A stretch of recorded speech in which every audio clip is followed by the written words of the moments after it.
Do you love creepy stories that keep you up at night? Do you enjoy spine-chilling tales, both classic and original?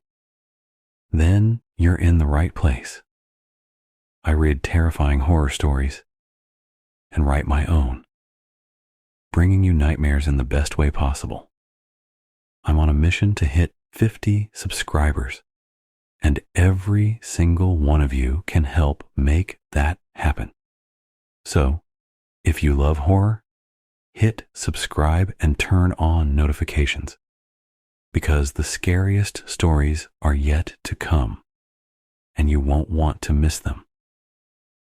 I just want to start off by saying that if you want an answer at the end, prepare to be disappointed. There isn't one.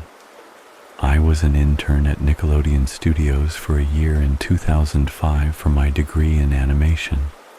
It wasn't paid, of course. Most internships aren't, but it did have a perk beyond education. To adults, it might not seem like a big one, but most kids at the time would go crazy over it. Since I worked directly with the editors and animators, I got to view new episodes days before they aired. I'll get right to it without giving too many unnecessary details. They had very recently made the SpongeBob movie. The entire staff was somewhat sapped of creativity, so it took them longer to start up the season. But the delay lasted longer for more upsetting reasons. There was a problem with the Series 4 premiere that set everyone and everything back several months. Me and 2 other interns were in the editing room, along with the lead animators and sound editors, for the final cut of an episode. We received the copy that was supposed to be Fear of a Krabby Patty and gathered around the screen to watch. Now, given that the final cut isn't final yet, animators often put up a mock title card at the beginning. It's sort of an inside joke for us, with phony, oftentimes lewd titles being used, such as How Sex Doesn't Work instead of Rockabye by Valve, in which SpongeBob and Patrick adopt a sea scallop. Nothing particularly funny, just work-related chuckles. So when we saw the title card Squidwards Suicide, we didn't think it more than a morbid joke. One of the other interns did a small throat laugh at it. The episode started with the happy-go-lucky music playing as normal.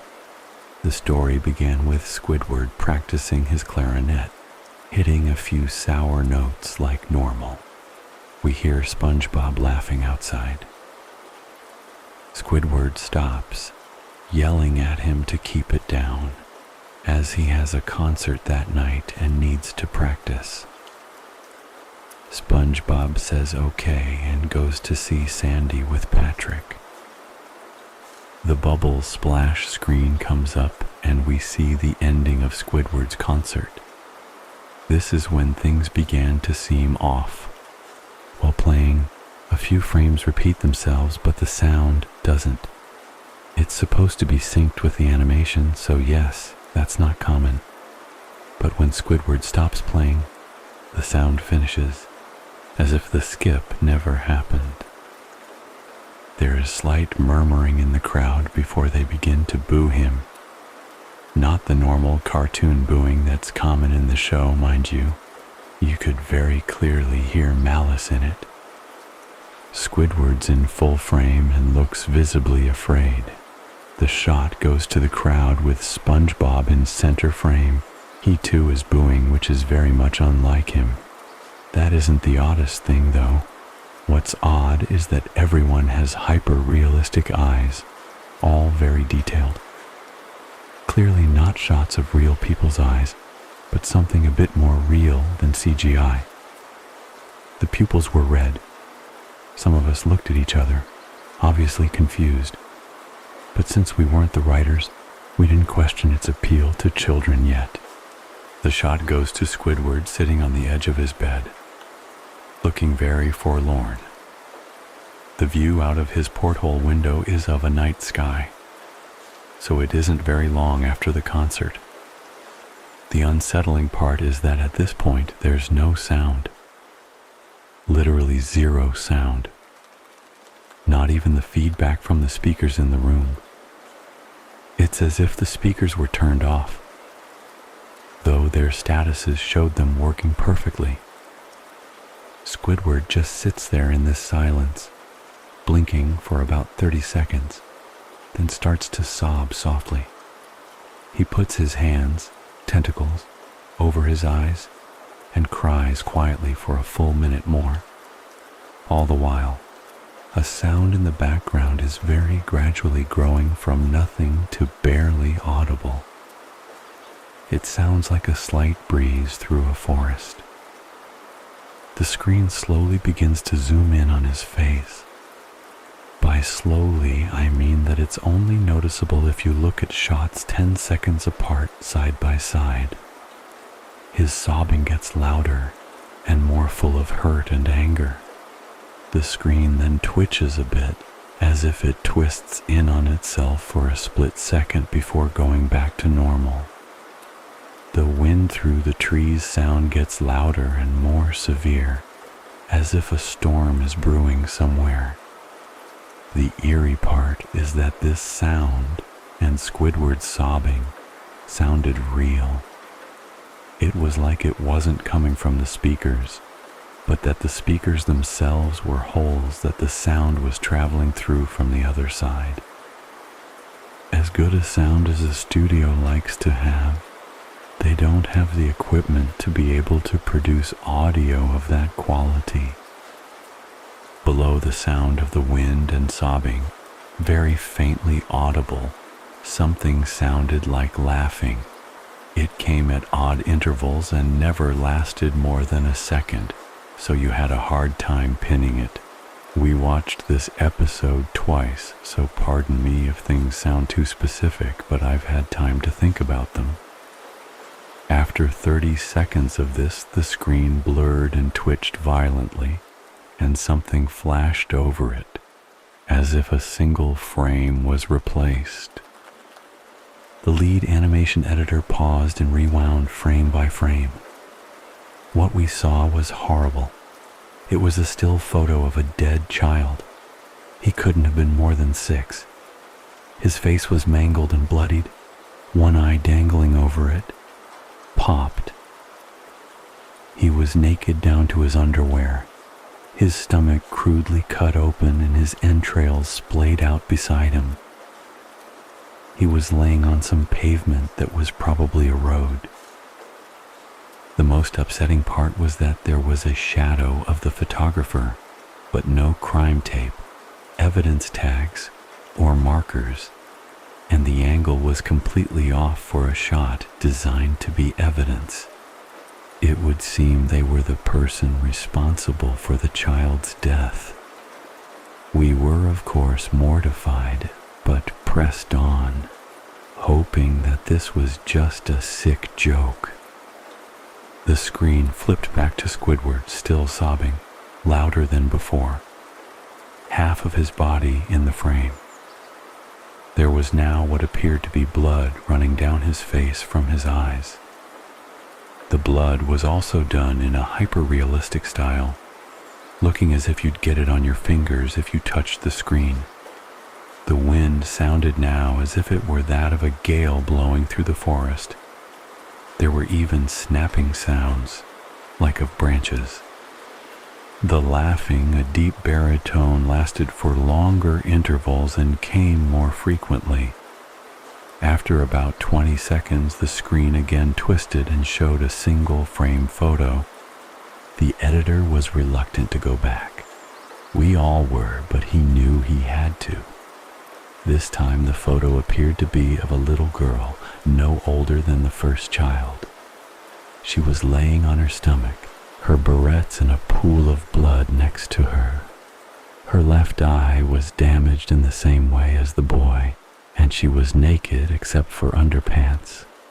Her entrails were piled on top of her above another crude cut along her back.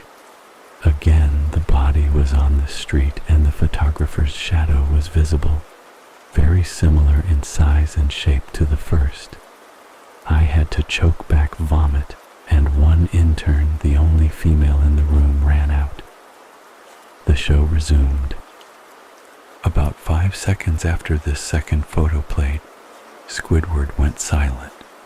All sound cut out, like it did when the scene started. He put his tentacles down, and his eyes were now done in hyperrealism like the others were at the beginning of the episode. They were bleeding, bloodshot, and pulsating. He just stared at the screen as if watching the viewer. After about 10 seconds, he started sobbing, this time not covering his eyes. The sound was piercing and loud. The most fear-inducing thing of all was that his sobbing was mixed with screams. Tears and blood were dripping down his face at a heavy rate.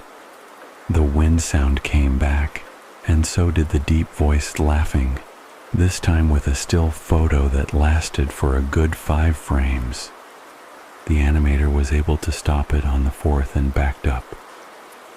This time, the photo was of a boy about the same age, but the scene was different.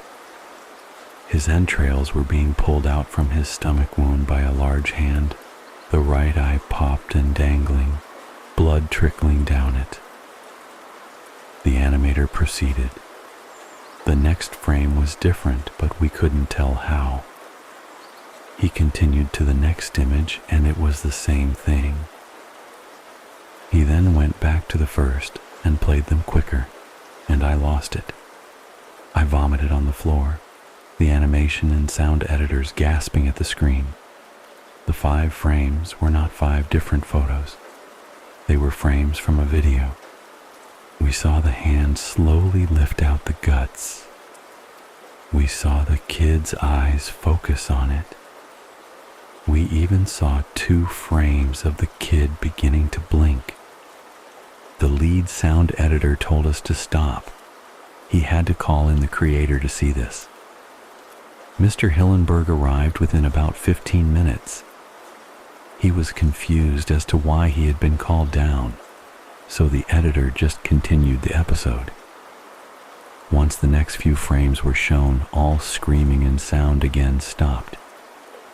Squidward was just staring at the viewer, his face taking up the full frame for about 3 seconds. The shot quickly panned out. That deep voice said, "Do it." Component placement, and we saw a shotgun in Squidward's hands. He immediately puts the gun in his mouth and pulls the trigger. Realistic blood and brain matter splatters the wall behind him and his bed, and he flies back with force. The last 5 seconds of the episode show his body on the bed, on its side, one eye dangling from what's left of his head above the floor, staring blankly at it. Then the episode ends. Mr. Hillenberg was obviously angry at this. He demanded to know what the hell was going on. Most people left the room at this point, so there were just a handful of us left to watch it again. Viewing the episode twice only served to imprint the entirety of it in my mind and cause me horrible nightmares. I'm sorry I stayed. The only theory we could think of was that the file had been edited by someone in the chain from the drawing studio to here. The CTO was called in to find out when it had happened. Analysis of the file did show it was mixed with new material. However, the timestamp of the change was a mere 24 seconds before we began viewing it. All equipment involved was examined for foreign software and hardware, as well as glitches, such as if the timestamp was showing us the wrong time. But everything checked out fine. We didn't know what had happened, and to this day, nobody does. There was an investigation due to the nature of the photos, but nothing came of it. No child seen was identified, and no clues were gathered from the data involved, nor physical clues from the photos. I never believed in unexplainable phenomena before, but now that I've had something happen to me and can't prove anything about it beyond anecdotal evidence, I think twice about things.